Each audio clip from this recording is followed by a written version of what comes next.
Hello there. Although Theresa May has denied that any secret Brexit deal has been done, her former Foreign Secretary has felt the need to go to the press with a warning about it.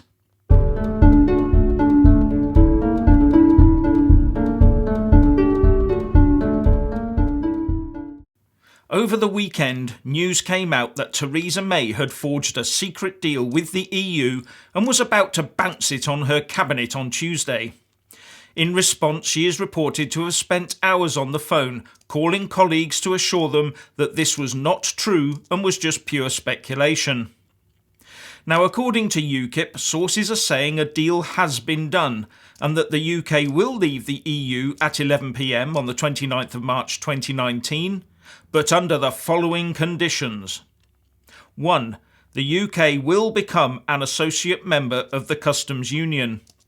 2. The UK will become an associate member of the single market. 3.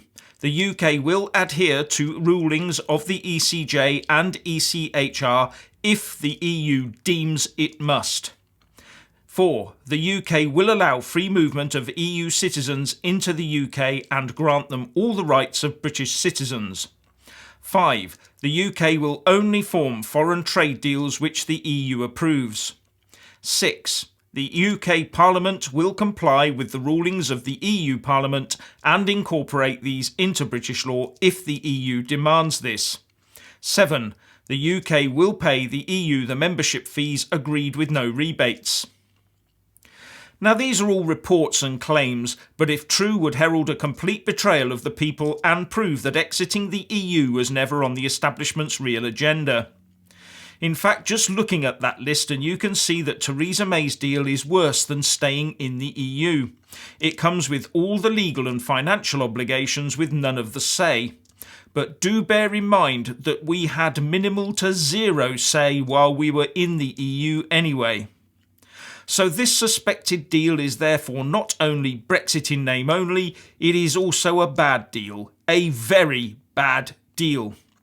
We should therefore automatically be following the Prime Minister's own words that no deal is better than a bad deal.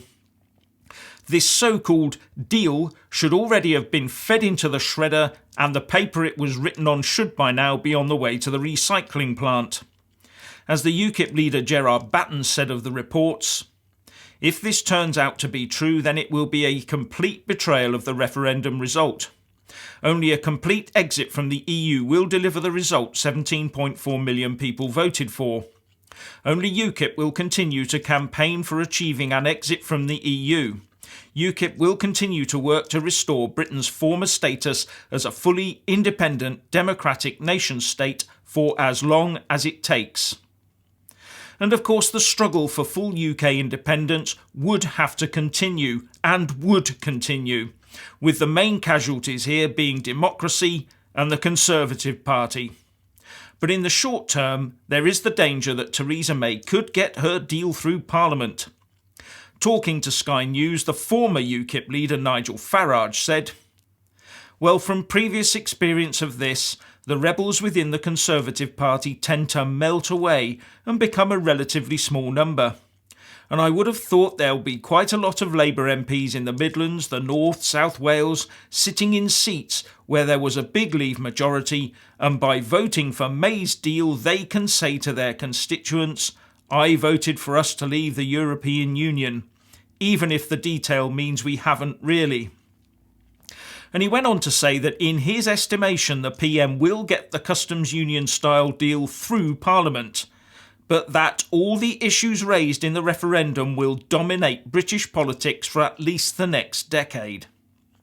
I said in my video last night that there was an apparent flagging in the will of the Tory Brexiteers, so Nigel's words on the rebels melting away ring true with me. Boris Johnson may well have poured scorn over the PM's deal in the Sun, backed up by the warning question, is the government about to abandon Brexit, by a tweet from Jacob Rees-Mogg, but what now does this achieve? I will put it simply, this deal, if this is what it looks like, may be a deal, but it is not the full withdrawal of the UK from the EU. It is not leaving the European Union. But worse than that, it is a deal that keeps us in the EU on worse terms than we had before, and that was always the intent of the EU and of our establishment. We kept hearing from the Eurocrats that the UK must not gain an inch from leaving the EU. They knew that just by letting us leave, the UK would prosper and then put huge political and economic pressure both internally and externally on the EU and Eurozone.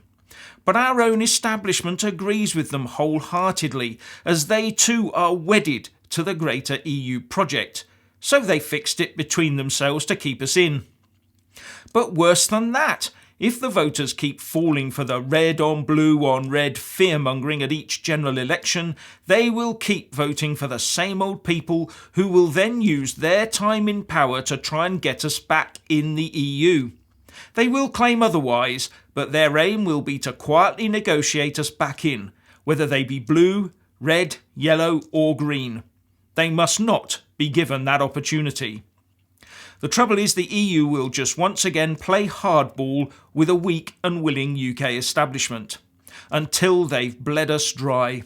And they will keep us in place until they've done just that. With this suspected deal in place, the Eurocrats will not be looking to extend Article 50 or the transition phase, because they won't need to. They will have us trapped.